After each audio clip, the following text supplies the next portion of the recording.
አሰላሙ አሌይኩም ወራህመቱላሂ ወበረካቱ። ውድና የተከበራችሁ ውድ ቤተሰቦች እንዴት ናችሁ? ሰላም ናችሁ ወይ? በያላችሁበት አላህ ይጠብቃችሁ። አዘውጁ ነው ምንድን ነው ጥያቄ የቀረበው ዘንድሮ አይሰማ የለ እንዴት ነው? ምን አስተያየት አላችሁ እናንተ? ምን አላችሁ? እንዲያው ዝም ብላችሁ አሚን ነው አሚን ነው እንግዲህ የሚመጣው እንደዋ ማለት ነው። ያላገባችሁም እንግዲህ አያግቡ፣ ያገባችሁም ዘራችሁ ይስመር። እና እንዴት ነው እንግዲህ ኡስታዞቻችን ወንድሞቻችን ያው ዱዓም እያደረጉም እያፈላለጉም ነው። እኔ የምለው ቆይ ጌታችንን አላህን ብንለምነው ብንጠይቀው አይሻልም እንዴ? እንደው በሚዲያ በእርግጥ ተፈቅዶልኛ በሃይማኖታችን አልሐምዱሊላህ ሴትም መጠየቅ እንደምትችል ግን እንደው ይሄን ያክል ባልጠፍቶ እንደው በእርግጥ ወንድ እንጂ ባል ሁሉም ባል አይደሉም። በአሁን ሰዓት ሴት ልጅ እየተጨቆነች ነው ያለችው። ወንዶች ሚስትን በአግባቡ እየያዙ አይደለም፣ ሴትም እንደዛው ማለት ነው። ግን እኔ የምለው እንደው በጣም በዛ። የምር ተወኩላችንን አላህ ጋር ብናደርግ እንደዚህ እንኳን ባልንና ሌላ ነገርንም እናጣለን ብዬ አያስብም። ይሄ ግልጽ ነው ማለት ነው።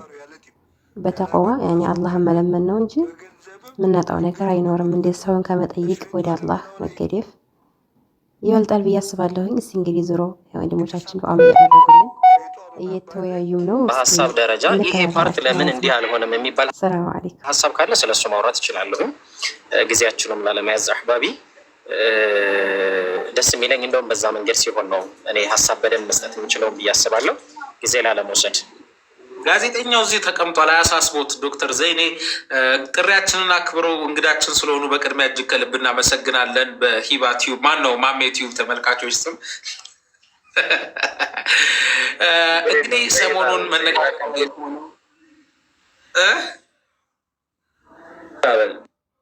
በሂባ በል ችግር የለውም። አሁን ሂባ ቲዩብ በነገራችን ላይ ማስታወቂያ 266 ሰዎች ማስታወቂያ ሰዓት ካፍታ ቆይታ በኋላ ወደ ዶክተር ዜዴ እንመለሳለን። አሁን የማስታወቂያ ሰዓት ነው።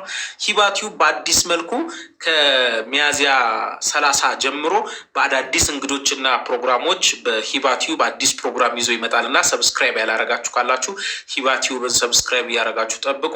በአዲሱ ስቱዲዮ በአዲስ አቀራረብ እንግዶችን ሚያዝያ 30 ጀምሮ ከ15 ቀን በኋላ በአዲስ ቪዲዮ እንገናኛለን እና ሂባ ራሷ ፕሮግራም ይዛ የምትመጣበትንም ሁኔታዎች እያመቻቸን ነው።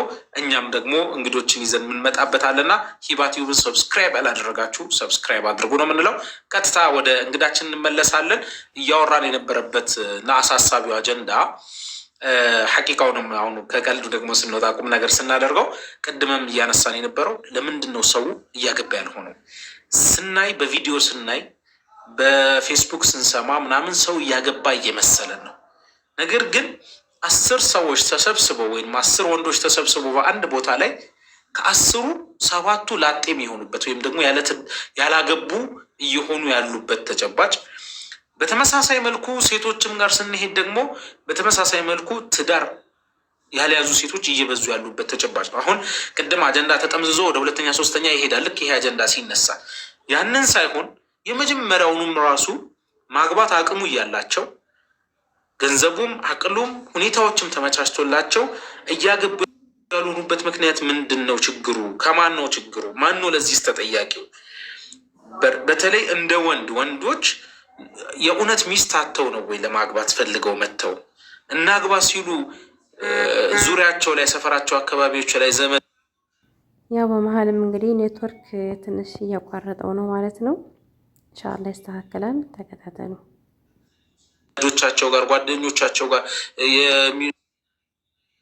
ምንድነው የእህት ባል ቤተሰቦች እንደዚህ በዙሪያቸው ያሉ እህቶች ጠፍቶ ነው ወይ እያገቡ ያልሆኑት? ይሄስ በፍራቻነት ቅድም ስናነሳው እንደነበረው አንዳንዶቹ በፍራቻ ነው። ገና ለገና ተጋብተን ነገ ፌል ካረገ ትዳራችን ገንዘቤን ንብረቴን ይዛብኝ ትሄዳለች፣ እንደዚህ ታደርገኛለች የሚሉ አይነት በርካታ አይነት አመለካከትና አስተሳሰቦች እየመጡ ያሉበት ተጨባጭ ነው እና ይሄን እንዴት ነው መዋጋት ምንችለው? እንዴት ነው ልናደፋፍር ምንችለው? ወንዶችን ገና ለገና የብዙዎች ትዳር አልተስተካከለም አላመረም ማለት ያንተ ትዳር አያምርም አይሳካም ስትመጣም እሳት እንደተባለው እስር ቤት ጀሃነም ይሆንብሃል ወይ? የሚል አይነት አስተሳሰቦች እየመጡ ነው እና ይህን እንዴት ነው መዋጋት የምንችለው? ከዚህን ጀምር እስቲ ዶክተር ዜኔ፣ ሌሎቻችሁም ደግሞ በዚህ ላይ ትጨምሩበታላችሁ ኢንሻላህ። መርሃባ። ሌሎችም ጊዜ ለመስጠት ያህል በቅድሚያ የተሰራብን ወደዚህ ጉዳይ እንዳንመጣ ያደረግን በአላህ እስኪ ሙቤ ትዳሬ ስኬታማ ነው ባሌን አመስግኑልኝ ብላ የመጣች ሚዲያ ሴት ታውቃለህ ወይ ወንድ ታውቃለህ? በአጋጣሚ ሙባረክ ኢንተርቪው ስትደረግ በአላህ እሙ ሂባ እንዴት ናት ስትባል በህይወቴ ውስጥ አግዛኛለች እዚህ እንድደርስ ምናምን ምናምን ልትል ትችላል።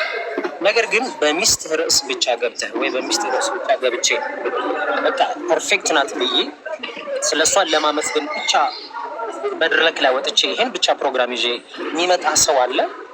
ብዙሃኑ በደለኝ፣ ልጆችን ይዞብኝ ሄደ፣ ገንዘቤን ቀማኝ ምናምን እያንዳንዱ ለመክሰስ ችግሩን ለማውጣት የተፈጠረው ሙሲባ ለመናገር ነው መድረኩ በጣም ዝግጁ የሆነው። ሰውም በዚህ መንገድ ነው የሚሯሯጠው የሚለው ምናምን እና ያንንም ከአንድ ወገን ሳይሰማ ማለት ነው። ስለዚህ ብዙ ጊዜ በሚዲያም ይሁን በተለያየ መንገድ የሚነገረን ነገር የተንሸዋረረ ሀሳብ ነው። በቃ ሙሲባውና ችግሩ ትዳር ቻሌንጅ አለው፣ ግን ደስታም አለው። ሀቂቃ ትልቅ ሀሴት አለው። ከችግሩ ከቻሌንጁ ደስታው ይበልጣል፣ ያመዝናል። ነገር ግን የሚወራው ስለ ሙሲባው ብቻ ስለሚወራ ነው። ትልቁ ነገር ሙሲባው፣ ችግሩ፣ የምታልፍበት መንገድ ምናምን ምናምን፣ ኃላፊነቱ፣ ሪስፖንሲቢሊቱ ምናምን፣ አስቸጋሪነቱ፣ ጣውረዱ ምናምን፣ ይሄ ጉዳይ በቃ እሱ ብቻ ነው የሚወራው። ከዛ ፎቢያ ሆኗል። በቃ አሁን ላይ ትዳር ሲወራ ምናምን ሁሉም ሰው እኮ ነው ሰው ስለ ሁለተኛ ብቻ መሰላችሁ ሲወራ እንደዚህ የሚደነግጠው? ስለ ትዳር ሲወራ የሚደነግጣል። አሁን እኛ የሺ ሁለተኛ ስለሆነብን ነው። ነገር ግን አይደለም። አላህ ጭራሽ ስለ ሐውለ ዚዋጅ ሲነሳ ውስጡ ይፈልጋል፣ ግን ለአፉ የሚጠቀመው አእምሮ ላይ የተሞላው ነገር ስላለ የመጀመሪያው የሚጠቀመው ነገር ኖ እንዴ ትዳር በዚህ ሰዓት በዚህ ዘመን ምናምን የሆነ የሙድ መያዣ ሆኗል። የመጀመሪያው የሚወራብን የተጫነብን ርዕስ ነው። ገባ? ሁለተኛ የአቅም ጉዳይ ተሽመድምደናል አንዳንድ ጊዜ ማለት ነው። የአቅም ጉዳይ ማለት ሴቱ በቢዝነስ በልጧል ነገር ላይ እና ወጣቱ ላይ ለማለት ነው። እና በሆነ መንገድ የሆነ የተዛባ ኃላፊነቱ በሴቱ ወንዱ ገና ያለይበት በደንብ መስመር ያልያዘበት መንገድ አለ። እሱም ትልቅ ሙሲባ ሆኗል ማለት ነው። እና እነዚህ አይነት ነገሮች ይጎትቱናል። ከዛ በተጨማሪ ግን ይቅርታ ያደርጉልኝ ሴቶች፣ በጣም ይቅርታ ጋር ነው የምጠይቀው። ይሄ ሲባል ብዙሀኑን ሴትም ላይ ይችላል ወይም ደግሞ ንጹሐኖችን የሚነካ ነገር አይደለም። ነገር ግን በቀላል መንገድ እህቶቻችን የሚገኙበት መንገድ ይመስለኛል። አላህን ፈሪ ብቻ የሆነ ሰው ራሱን ቆጥቦ በዒፋ ወደ ትዳር የሚገባበት መንገድ ይኖራል። ከዛ ውጭ በሆነ መንገድ ግን በቀላሉ እነሱን የምናገኝበት መንገድ ለትዳር አያደፋፍረንም። ዛሬም ፋጥማን ሳገኝ መርሐባ አብሽር ነው እና በዛ መሳገኝ እና አብሽር እናወራለን ነው። ስለዚህ ነገሮች በጣም ገር ከመሆናቸው አንጻር በቤተሰብ በቀጥተኛው ሚን አብዋብ ይሄ የለም ታውቃለህ። አሁን ሙቤ ቆርቆሮ የሚመጣ ሰው ብዙም አይፈልግም እና ጉዳዮችን በዛ ጨራርሶ ተላምደው 4 ዓመት 5 ዓመት የሆነ ነገር ተጨራርሶ ምናምን ፕሮሰስ ውስጥ ይገባል። ያንም እንደው አዛኝ ከሆነ ወደ መስመሩ እንግባ ብሎ የሐላል መሰተርን የሚፈልግ ወይ ደግሞ የሆነ ዓላማ ያለ ሰው ነው ከስንት አንድ ከሆነ እንጂ ሴት ልጅ ራሷን ቀድማ አሳልፋ ከሰጠች በኋላ ወደ ትዳር ለመግባት የትኛውን ሞራል ተረማምዶ ነው የሚሄደው? ይከብደዋል። የልጆች እናት ናቶ የምትሆነው ነገስ በእኔ ጉዳይ ምንድን ነው የሚፈጠረው? እኒህ አይነት ነገሮች ለህይወቱ ሙሲባ ስለሚሆንበት ብዙ ምክሮችን ብዙ ቻሌንጆችን በመሀል ስለሚያገጥሙት በፍጹም ይሄ ነገር ከባድ ነው። ስለዚህ በቀላሉ እነሱን የምናገኝበት መንገድ ወደዛ እንዳንገባ አድርገው ይሄ ትልቁ ሙሲባ ነው እና እነዚህን ነገሮች ብዙ ላለማስረዘም ነው አህባቢ፣ ሌሎችም ሰዎች ወረፋ ስለሚጠብቁ በቀላሉ እነዚህ 3 ነገሮች ትልቅ ኢሹዎች ናቸው። እነዚህን ነገሮች ደግሞ ከሰራንባቸው ወደ መስመሩ መውጣት በጣም ቀላል ይሆናል። ስለዚህ ሴቶች አንዳንድ ጊዜ መጥሉባና ጣሊባ የሚባል ነገር አለ። ወንድ ልጅ ጣሊብ ነው፣ ፈላጊ ነው፣ ሀቢቢ ዳሶ የሚመጣ ነው፣ የት ነሽ ብሎ የሚመጣ ነው። ሴት ልጅ ደግሞ መጥሉባ ናት፣ ተፈልጋ ተዳሳ ተፈልጋ የምትገኝ ነች። ስለዚህ ያንን ይዘት አንቀያይረው፣ በቦታው በክብሩ በሀያው ጉዳይ ነው። ያ ሲሆን በጣም አሪፍ ይሆናል። ስለዚህ ብዙ ነገሮችን ላለማውራት ነው ሀቢብ፣ እንደው ምናልባት ውጭም ላይ ስላለው ድምፅ እንዳይረብሻችሁ ነው። እነዚህ ነገሮች ቢሰመርባቸው ላለው ወላሁ አለም። ጀዛከላ ኸይረን ዶክተር ዘይኔ። ዶክትሬቱንም የሰራው በዚህ ዋጅ ጉዳይ ላይ ነው። በነገራችን ላይ ሌሎቹም ሀሳብ ይሰጡበታል። ዶክተር ዘይኔም በኋላ ላይ መመለስ ከቻልኩ ትመለሳለህ። ሌሎቻችሁም አያይዛችሁ እንድትመልሱት ነው። ሪል ኢኮኖሚ ትዳር እንዳናገባ ወንዶችን በተለይ ወንዶች እንዳያገቡ የገንዘብ ችግር ነው ወይ የያዛቸው? ኢኮኖሚ ነው ወይ ያገዳቸው? ወይንስ ምርጫ ነው ያገዳቸው? ምንድን ነው የእውነት የትዳር ሚና አስገብቶናል? አሁን ብዙ ቦታ ላይ የምንሳሳተው ነገር አለ። የሻህዋ ትዳር ሌላ ትዳር ነው። ሻህዋህን ወይም ደግሞ ስሜትህን አስበህ የምታገባ ከሆነ ነገር ግን ስታገባ አዎ ከሐራም ትጠበቅበታለህ፣ ልጅ ትወልድበታለህ። ነገ ሀገርንም ኡማውንም እስልምናንም ወይም ይጠቅም ወይም ይጎዳ ልጅ ልትወልድ ትችላለህ። እሱንም ጭምር ኃላፊነት ወስደህ ነው ወደ ትዳር ዓለም ውስጥ የምትገባው እና ከዚህ አንጻር እውነት ኢኮኖሚ ይዞናል ወይ? ኢኮኖሚስ መስት ነው ግድ ነው ተብሎ እንደ ቅድመ መስፈርት ተቀምጦ እንደው ሀብታም ካልሆንኩ ሚሊዮነር ቤት ካልገዛው ይባላል ወይ በዚህ ዘመን የሚለውንም አብራችሁ ጨምራላችሁ። ብቻችንን እንዳናወራ ራውዳ ገብታለች። አይ ቲንክ ኢክራምም አለች እንዳላወራና በዚህ አጋጣሚ ኒዛም ፋሽንን ራዋንን እና ሪች ፋሽን የሚሉትን ፎሎወር አድርጓቸው ለስራ የሚጠቀሙት ነው። ኒዛምንም ሁላችሁም ታውቁታላችሁ፣ የቲሞችን አልባሽ ነው። ረዋንም ደግሞ ዱባይ ላይ የትም ቦታ የተለያዩ ክሬሞችንም አልባሳትን ጨምሮ ታደርሳለች። ሪች ፋሽንም እንደዛው የተለያዩ ሜካቦች፣ ጅልባቦች ስትፈልጉ ማዘዝ ትችላላችሁ። እነሱን ፎሎ እያደረጋችሁ ውይይታችንን እንቀጥላለን ኢንሻአላህ።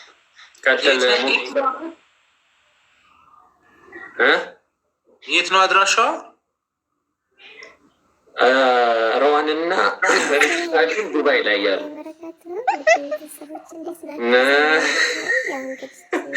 ሚዛን ፋሽን ደግሞ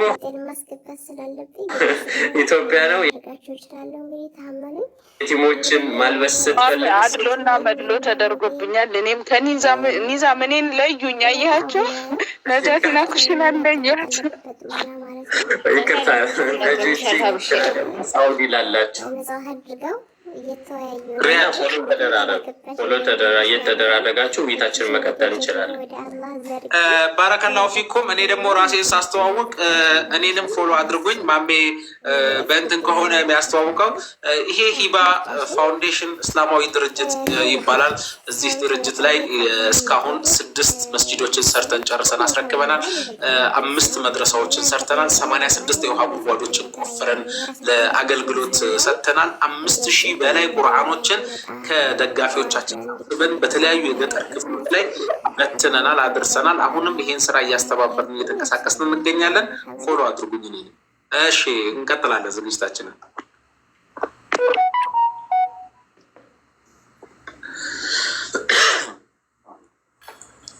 ቀጥሉ፣ ሀሳብ ስጡበት። አሁን የተነሳው ላይ እንዲያው እኔ ድል ልጠቀም። ሰላም አለይኩም ወራህመቱላሂ ወበረካቱ። ጸጥ ካላችሁ አይቀር እኔ ጋር በጣም የሚረብሽ ድምጽ ስላለ ቶሎ ተናገር። ያጠና ተራ ባህሪው ነው። መርሃባ።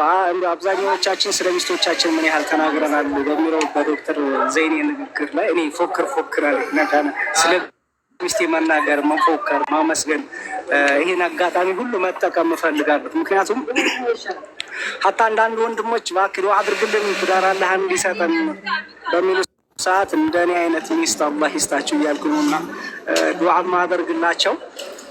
ምክንያቱም እሷ እኔ ምርጥ ነኝ ብዬ አስባለሁ። አጠይቡ ለጠይባት አይደለ ምርጥ ነኝ ብዬ የማስበው ለራሴ እርግጠኛ ሆኜ የምናገረው የእሷ ባል አላህ ስላደረገኝ ነው እና ሴቶች እንደሷ እንድትሆኑ እመክራችኋለሁ። ምክንያቱም ብዙ ብዙ ጊዜ ለልጆች የምነግራቸው ነገር ቢኖር እንደ እናታችሁ አይነት ሚስት እንዲሰጣችሁ ገና ከወዲሁ ዱዓ አድርጉ። የእኔ የእናቴ የዱዓ ውጤት እናታችሁ ነች፣ ባለቤቴ ነች እላለሁኝ። በየትኛውም ሀል በየትኛውም አህዋል ላይ እኔን ትጠብቀኛለች። ሀታ ምናልባት መስኮት ቲዩብ ላይ ታችሁ ከሆነ ፍርድ ቤት እንኳን ያቆመችኝ እኔን ለመጠበቅ ነበረ። በኋላ ላይ ፍርድ ቤት የቆምኩበት አጋጣሚ ነበር። የባለፈው ዓመት የካቲት 6 ላይ ፍርድ ቤት በዚህ በየቲሞች ጉዳይ ተያይዞ ከጤና መናጋት ጋር ከሳኝ ፍርድ ቤት የቆምኩበት አጋጣሚ ነበር። ያ ራሱ እኔን ለመጠበቅ የተደረገ ነው እና እንደሱ አይነት ሷሊህ ሴት አላህ ያብዛልን። ዱዓ ግን አድርጉላት። አሁን ራሱ ገና 40 ቀን ያልሞላት አራስ ነች። ረመዳን ሙሉ አራስ ሆና ላይ ማሽኖች አዳር ከነሰራተኞች ሳጮ የከረምኩበት አጋጣሚ አለና በዚህ አጋጣሚ ሚስቶቻችንን ማሞካሸት፣ ኑራቸውን ማየት ይልመድብን። ኑራቸውን አውጥተን መናገር ይልመድብን። ነውራቸውን አንከታተል ማለት እፈልጋለሁ። ነውር ሰዎች አሁን በጣም እየተቸገርን ያለ ነው። የራሳችን ፍልጥ አስቀምጠን የሰው ስንጥር እየተፈላፈልን ስለሆነ ነው። እኔ ጋር ያለች ትንሽዬ ስንጥር እሷ ጋር ያለን ፍልጥ አጉልቼ እያየሁ ነው። በጣም እየተቸገርን ያለ ነው። ለትዳራችን ራሳችን ጠንቅ እየሆንን ነውና የሚስቶቻችን ኑር አውጥተን መናገር፣ ለእሷም ሌላው ማህበረሰብም ጥሩ ነገራቸውን ማጉላት። እኔ ሳድግ እንዳንተ እንደሱ ሚስት ነው መሆን የምፈልገው ብላ እንዴት ህፃን ልጅ እንድትናገር ማድረግ መቻል አለብን። ምክንያቱም ሁላችንም ሰዎች ስንባል መጥፎ ነገር እንዳለን ሁሉ በጣም ደግሞ ጥሩ ነገር አለን። ያም ጥሩ ነገር ግን የበለጠ እንድናወጣው እንድንጠቀምበት የሚያበረታታን ሰው ያስፈልጋል። አብሶ በባል ሲሆን፣ በሚስት ሲሆን ደግሞ በጣም ይለያል ጉዳዩ። እኔ በጣም ብዙ ሰዎች ኒዛም ይሉኛል። ማሻላ ቤት ውስጥ ኒዛም የሚለው ነገር ክብር ካላገኘ የውጭ ዋጋ ቢስ ይሆናል ማለት ነው። ስለዚህ እኔ ማንም ስሜን ያጥፋው በእኔ ላይ የረማመድ ሀታ ቀይ ምንጣፍ አድርጎ እንኳን ይርገጠኝ፣ ባለቤቴ አብሽር ከጎንህ ነኝ ካለችኝ፣ ልጆቼ ኢንሻላህ የጀግና ልጆች ነን አባቴ ማሻላህ ካሉኝ ይበቃኛል። ሌላው ወከባ ሁሉ አልፈልገውም። የሆነ ነገር እንኳን ቢነሳብኝ እጅ አልሰጥም። ስለዚህ ቤት ያለ ሰዎች በዙሪያችን አብሶ ለባለቤታችን ለሚስትም ይሁን ለባሎች በጣም ማሞካሸት እንልመድ፣ መናገር መቻል ይልመድብን ማለት እፈልጋለሁ። ጨርሻለሁ። ግን ፎሎ አድርጉኝ። የ260 ሰው አለ። እስካሁን ትንሽ ነው ሰው ፎሎ ያደረገኝ። እኔ ቤት ሁለት ነገር ታገኛላችሁ ቢያንስ ስትመጡ፣ ወይ ኡስታዝ ነው የምታገኙት፣ ወይ የቲም ነው የምታገኙት፣ ወይ ደግሞ ዑለማ ነው የምታገኙት። ይሄን አይታችሁ ቢያንስ ትሄዳላችሁና ፎሎ አድርጉኝ ማለት እፈልጋለሁ። ሽኩራን እድሉን ስለሰጣችሁ። ሙባረክ አደም ሊላህ ብዬ እወድሃለሁ። ማሚም ዶክተር ዜኔም እንደዚህ የሴቶቹ ሁላችሁ እወዳችኋለሁ። ሰላም አለይኩም ወረሕመቱላሂ ወበረካቱ። ወአለይኩም ሰላም ወረሕመቱላህ። ኒዛም ጀዛኩሙላህ ኸይር። ያው እኔም ቅድም ምስክርነት ሲሰጥ ነበር። ማንኛውም ትዳር ውስጥ ዶክተር ዜኔ ይጋራኛል ብዬ አስባለሁ። ችግር የሌለበት ትዳር የለም፣ ድክመት የሌለበት ትዳር የለም፣ ክፍተት የሌለበት የለም።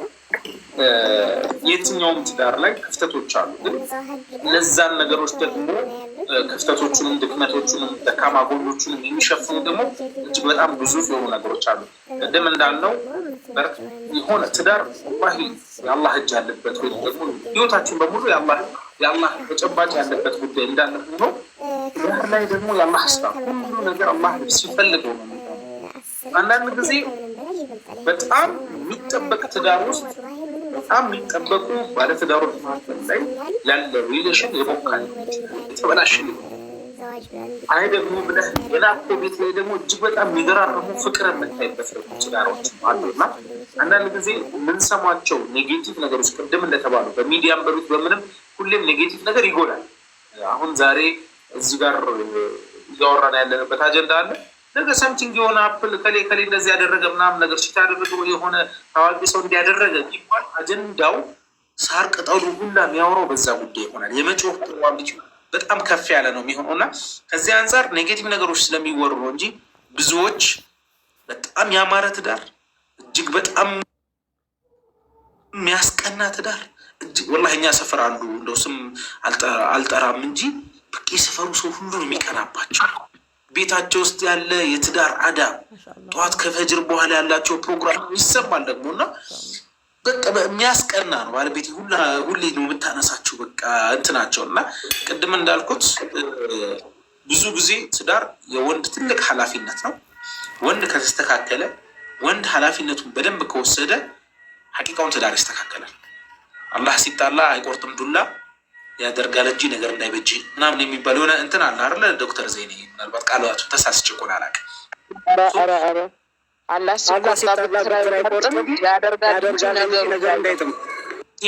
ሹክረን። ልክ እንደዛው እኛ አሁንም እዚህ ጋር ትዳራችን ሲበላሽ እኔ ብዙ ጊዜ ወላሂ ነው የምነግራቸው፣ ለጉራ ምናምን አይደለም። ቤት ውስጥ የሆነ ነገር ተፈጥሮ ካየሁኝ፣ ቤት ውስጥ የሆነ ችግር ከተፈጠረ ወይም ክፍተት ከፈጠረ፣ ትንሽ መሻከር ነገር ከተፈጠረ እኔ ከአላህ ጋር የሆነ የፈጠርኩት ክፍተት አለ ማለት ነው። የሆነ ያጠፋው ጥፋት አለ ማለት ነው። ሪሊ ደግሞ ሰርች ሳደርጉ አገኘዋለሁ ያችን ፖይንት። ከዛ ደግሞ በተቃራኒ ሆኖ በጣም የሚያጅብ የሆነ አላህን የሚያስደስት ነገር ያደረግኩ ጊዜ ደግሞ እቤቴ ላይ ውጤቱን አየዋለሁ። እቤት ስገባ እንደዚሁ የቤቱ ድባብ ራሱ ይነግረኛል። የባለቤቴ መንፈሷ የምታይበት ፊቷ ላይ ቃላቶቿ ሁሉ ነገር ይገልጻል። ከአላህ ጋር ውሎ ያማረ ቀን በተለይ እንዲህ ወንዶች ወላሂ ራሳችን ገቡ ከፈጅር እስከ ኢሻ ድረስ ተሳክቶልህ 5ቱን ወቅት ሰላት አብልያውና ባዕድያውን ጠብቀ ሱና ሰግደ በጀማዓ መስጅድ የሰገድክ ቀን ሳታጓድል 5ቱን የሰገድክ ቀን ቤት ስትገባ የሆነ ራሃነት ስሜት አለው፣ የሚጣፍጥ ስሜት አለው። ቤት ውስጥ ቤት ሁላ ደስ ነው የሚል። ከዛ በተቃራኒ ሆነህ ግን አላህን አምፀው ያልክ ቀን ሰላተ ላይችን ላይ ያልክ ቀን የሆነ አላህ ማይወደውን ነገር ተዳፍረህ በአይንህ በእጅህ በጆሮ በምላስ በሆነ ነገር ያደረግክ ቀን ደግሞ የዚህን ውጤቱን ቫሊዩን ደግሞ ቤትህ ላይ እንደው የሆነ ነገር ሀፕን አድርጎ ስትናከስ ውለህ ታድራል። ሶ ያንተ ኢማን ሁልጊዜም ለቤት በጣም ወሳኝ ነው ብዬ ነው ማሰብ። ሐቂቃውን ሴቶች ይመስለናል ብዙ ጊዜ ስለሚባልም ፋይናንሻል አይደለም አንተን ሊያከብሩ የሚገቡ ብዙ ጊዜ ይመስለናል። በጣም ብር ስላለህ ፈርታህ ብርህን ብላህ ልትኖር ምትችል ሊመስልህ ይችላል። ከምንም በላይ ግን አንተ ኢማን ያለህ ቀን፣ የእውነት ሐቀኛ የሆንክ ቀን፣ እውነት ተናጋሪ የሆንክ ቀን፣ ለአላህ የምትዋደቅ የሆንክ ቀን፣ ሰላተ ሌል ቆመህ የሰገድክ ቀን፣ በጣም ኢማንህ ጣሪያ የነካ ቀን አክብሮት በሰው ልክ ሀይ ነው የሚሆን። ይህ ራሴ ጀርብ ያየሁት ብሎ ለሙጃመላ የሚወራ ወሬ አይደለም እና ከአላህ ጋር ያለን አታችመንት እጅግ በጣም በአማረ ቀን ወይም በአማረ ጊዜ ሁላ ቤታችን እያሄዱና በተለይ ያላገባችሁ ወንድሞች እኔ አሁንም ወንዶች ናቸው በደንብ ምክር የሚያስፈልጋቸው። እኔ የተረዳሁት ከኡስታዝ ኑሩ ቱርኪ ፕሮግራም በኋላ ለቀልድም ይሁን ለቁም ነገር የተረዳሁት ነገር ቢሆን ሴቶች ለመዘወጅ ዝግጁ ናቸው። ብቁ የሆነ ወንድ ሜንታሊ፣ ሞራሊ፣ ፋይናንሻሊ በሁሉም ረገድ ተዘጋጅቶ የመጣ ወንድ ካለህ ሐቂቃውን ለማግባት የምትፈልግ በጣም ብዙ ሴቶች አሉ። ሴት ጠፍቶ አለ አገናኝም አያስፈልግም። አገናኝም ለላላም ወይም ደግሞ ላይቭም የሚያስፈልጉ አይነት በጣም ብዙ አሉ እና ይህ የሚታሰብበት ለማለት ያክል ነው። ዶክተር ዜኔም ሌሎቻችሁም ማሜ መጥቷል። የሚጨምሩበት ሀሳብ ካለ ማይክ ፍሪ ነው። ባረከላ ተወሰነ ሰዎች ብቻቸውን ላይ ሌላ ሀሳብ የሚሰጥ ሰው እድሉን እሰጣለሁ። ግን ቅድም ከሰጠሁት ሀሳብ ላይ እንደው የተሳሳተ ሀሳብ ይዘው እንዳይሄዱ ሴቶች ቤታቸው ሆኖ አደብ ቢይዙ መልካም ነው፣ አመጣጡ ይመር ያልኩበት መንገድ ላይ አንድ ጽሑፍ አይቼ ነበረ። ያ ማለት ሴቶች እንደ እውነት ማለት ከፈለጉስ መጠየቅ እንደማለት ይመስለኛል። ከፈለጉስ የሚል ሀሳብ እያየሁኝ ነበር እና ክልክል አይደለም። አደቡና ስርዓቱ ግን መንገዱን ይዞ ቢመጣ ለብዙ ነገር ሀሪፍ ነው ለማለት ያህል ነው። እሱን ለማለት የፈለግኩት እንጂ ያው ሸሪዓው እንደሚፈቀድ እኮ ረሱል ላ ሰለም አንድ ሴት መታ ያ ነቢይ አላህ እኒ አሀቡ ለከ ነፍሲ ያ ረሱላላህ አለቻቸው። ህዝብና ሰሃቦች በተሰበሰቡበት እኔ አንቱን ለራሴ አሳልፌ ሰጥቻለሁ ብላ ያው ትዳር ጥያቄ የጠየቀቻለች እና ረሱል ላ ሰለም እንዲህ አይተው አንገታቸውን ሱመ ጣጣ ረሱሉላህ ራእሰሁ ይላል፣ ራሳቸውን ጎንበስ አደረጉ። ያ ማለት እንግዲህ አልፈልግም ማለት መብት ነው እዚህ ጋር። ስለዚህ ዝም አሉ ረጅም ሰዓት። ከዛ ማሻአላህ ነሸጥ ያለው አንዱ ሰሃባ ተነስቶ ያ ነቢይ አላህ የለም የኩን ለከ ሐጀቱን ፈዘውጅኒ አለ። እንደው እርስዎ ካልፈለጉት ለምን ለኔ ያጋቡኝም አለ እዛው ላይ ማለት ነው። እንግዲህ እዛው ላይ ብዙ አይነት አህዋል አለ ማለት ነው። አንድ መጠየቅ አለ፣ ሁለት አለመፈለግ አለ፣ ሶስት ደግሞ ገርበብ ያለ ሰው ካለ በመሀል መግባት አይቻልም እንጂ አቋርጦ መጠየቅ ይቻላል ማለት ነው። ያው በዚህ ወይ ለአኽጡቡ አሐዱኩም ሚን ኺጥበቲ አኺህ ይላል አይደል? በወንድሙ ጮኝነት ላይ አይደረብም። ያ ሌላ ርዕስ ነው ያለው። አላየቲ ሐል ሐዲሱ ረዘም ይላል በዚሁ ጉዳይ ላይ ረሱላህ ሰለላሁ ዐለይሂ ወሰለም ምን እስከማለት ወለው ምንድነው ሐዲዲን ሚን ሐዲዲን ያሉት ቀለበት እንኳን የምታስርባት የሆነ ነገር የለችም ምናምን እስከማለት ደረጃ ሐዲሱን ያረዝምባችሁ ብዬ ነው መናገር እችላለሁ። ስለዚህ የተሳሳተ ሀሳብ ይዛችሁ እዚች ጋር እንዳትሄዱ ፈልጌ ነው። ስለዚህ ሴት ልጅም አቅም ኑሯት የሆነ ነገር ኑሯት እሱን ሳሊህነቱን መልካምነቱንና ደግነቱን ቤቴን ንብረቴን ይጠብቃል፣ ጎበዝ ነው፣ ህይወቱ መቃናት ይችላል ብላ ካሰበች የምትጠይቅበት መንገድ ከዚህ ሐዲስ መረዳት እንችላለን። ረሱላህ ሰለላሁ ዐለይሂ ወሰለም በቁርአን ነው ይሄን ሰው የዳሩት። በዚህ አጋጣሚ በቃ ዝም ምናልባት እስኪ እችን ነገር ልጨርሳት እንዲ አባቢ ምናልባት አጭር ናት። ኢንሻአላህ አጠር ለማድረግ ልሞክር ጉዳዩ ከዚሁ ጋር ስለሚያዝ ማለት ነው እና ከዛ ልክ ረሱል ላ ሰለም አንቱ ሐጃ ከሌለው አጋቡኝ ሲላቸው ዝም አሉት። ትንሽ ሰዓት ሴቷም አለች እዛው ዞር ብላ ማለት ነው። ከዛ ትንሽ መጅሊሱ ረዘም አለበትና ውሳኔ አልተሰጠም። እንዲህ ዞር ሲል ረሱል ላ ሰለም አስጠሩት ይባላል እና ምን አለህ አሉት። እንግዲህ ምን አለህ አስብ፣ ችግር የለውም ምን አለው ብሎ መጠየቅ ችግር የለውም። ግን በሌለው ነገር ላይና በጣም ኤክስትራ የሆነ ነገር ወይ የተጋነነ ነገር ነው እንጂ መጠየቅ ችግሩ ምን አለህ ምንም ችግር የለውም ማለት ነው። እዚህ ላይ ማለት ነው ሀል ዒንደከ ሚን ሸይ የሆነች ነገር አለች ወይ አሉት ረሱል ላ ሰለም። ምንም የለኝም ማለት ነው። እስኪ እንደው ከቤት ሄድና እንደው ቢያንስ ቀለበት ነገር የሆነ ነገር ምሰጣት የሆነ ነገር እንኳ ፈላልግ አሉት እና ማወጀቱ ሻን ያ ነብዩ ላ ሂዶ መጥቶ እኮ ነው አስቡ። ማወጀቱ ሻን አለ ምንም ነገር ወለው ፊ ሀዲም ወለው ካተመ ሚን ሐዲድን አሉት። አስብ በዚህ ደረጃ ማለት ነው። አረ ማወጀቱ ሻን ሲል ወላኪን ሀዛ ኢዛሪ ብሎ የለበሳትን ልብስ አሳየ ነው የሚባለው እና በጣም ከባድ ነው። ከዛ ዝም አሉት ረሱል ላ ሰለም። አሁንም ይሄ ረሱል ስ ላ ሰለም ስለሆኑ ነው እንጂ ጉዳዩ ከባድ ነው ማለት ነው። ምንም በሌለውም ላይ ማሳለፉን ከባድ ነው። ከዛ ትንሽ ቆዩና ያው ለእኛም አስተማሪ እንደመሆን ከመፈለጉ የተነሳ ቁርአን ቀርተሃል ወይ አሉት። አው ቀርቻለሁ አለ። ተቅረኡሁነ አን ظهሪ ቀልቢ ካሉት እንደው በቃል ሸምድዳቸዋል አሉት። የተወሰኑትን ማለት ነው። አዎ ብሎ አደድሃ ይላል ቆጣጠረላቸው እንዲህ ብሎ ማለት ነው።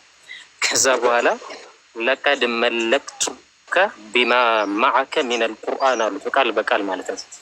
በቃ በቀራው ቁርአን ልታቀራትም እንደው ስያም ጭምር ባለህ እንደ ምህር ተቆጥሮለትም ይችን ነው ብዙ ጊዜ ከምህርም ጋርና ስለዚህ ማቅራት ትችላለህ፣ ምንድነው ማግባት ትችላለህ አሉት። እንግዲህ ነብያው ነው፣ አባት ናቸው፣ ሁሉም አባት ናቸው፣ ሁሉም መሪ ናቸው። ታያቸውን እይታ አላህ ለወደፊት የሚገለጠውን ነገር አላህ ምናልባት አሳውቋቸው ሊሆን ይችላል። ስለዚህ በዚህች ነገር እንኳን እንዲብቃቁ ያደረጉበት ነገር አለ። ስለዚህ ወደ ኋላ ስንመለስ ይህን ሁሉ ያመጣሁበት ምክንያት እዚህ ውስጥ ብዙ ጥያቄዎች ስለሚመለሱ ብዬ ነው። እና ሴት ልጅ መጠየቅ መብቷ ነው ለማለት ያህል ነው። ቅድም የተንጋደደውን ሀሳብ ይዛችሁ እንዳትሄዱብኝ ለማለት ነው። ስለዚህ ሴት ልጅ አደብ ይዛ ትጠየቅ ለማለት ነው እንጂ እሷም መጠየቅ ክልክል ነው ለማለት ፈልጌ እንዳልሆነ እዚች ጋ ያዝ እንድታደርጉልኝ ነው። አሁን መልሻችኋለሁ። እንግዲህ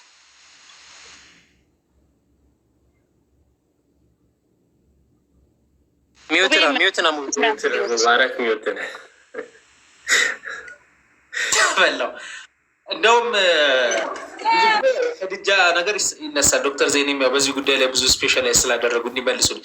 ባለፈው አንድ እንደዚህ የሆነ ቲም ጋር እያወራን እያለን ከድጃ ራሱ እኮ ረሱሉን ሰለላሁ ዐለይሂ ወሰለም ጠይቃ አግብታለች ብዬ ሳወራ አንድ ወንድም ሰማና ከድጃ ራሱ ቀጥታ አይደለም የጠየቀችው። አላቅም ስቶሪውን በደንብ ሲራውን ያው ዶክተር ዜኔም ያጋሩን ይሆናል እና ቀጥታ አይደለም የጠየቀችው በአክስቷ ኦር በአክስታቸው በሰሟን ሄደው ረሱላ ሰለምን ለምን ከድጃን አታገባትም አይነት ነገር ነው የጠየቋት እንጂ ቀጥታ ራሱ አግባኝ ብላ አልጠየቀችም የሚለው አይነት ነገር ሰማሁ። ከሀያም ከእንትን አንጻር እንደ ክብርም እንደ እንትንም ከፈለገች በኋላ ሱፊያ ነው አይ ቲንክ ያማከረችው። እስቲ ዶክተር ዜኔ እዚህ በትክክል ይሄ እንግዲህ የሁለቱን ልዩነት ስለዚህ በሁለቱም እንደሚቻል ነው። አሁን ይሄኛውንም አየን፣ ግን ደግሞ አደቡና ስርዓቱ ውበቱ ደግሞ ይኸው በዚህ መንገድ ይሆናል ማለት ነው። ትክክል ሀቢቢ ዋሴ። እስቲ ዘርዘር አድርጎ ይንገሩ ለማያቅ ሰው ይኖራል። እኔም በደምብ ስላልያዝኩት እንዳላብላሽው። እንግዲህ የእናታችን ኸዲጃ ጉዳይ በመጀመሪያ ቀጥታ ምንም አልጠየቁም። የነቢዩ መሐመድ ዓለይሂ ሰላቱ ወሰላም ውበትን ታውቃላችሁ። ገጣሚዎች ብዙ ብለዋቸዋል። ከነ ሐሰን ብን ሳቢት ጀምሮ ብዙ መሻይኾቻችን ስለሳቸው ውበት ብዙ ገጣሚዎች ብዙ ሙንሽዶችም የቻሉትን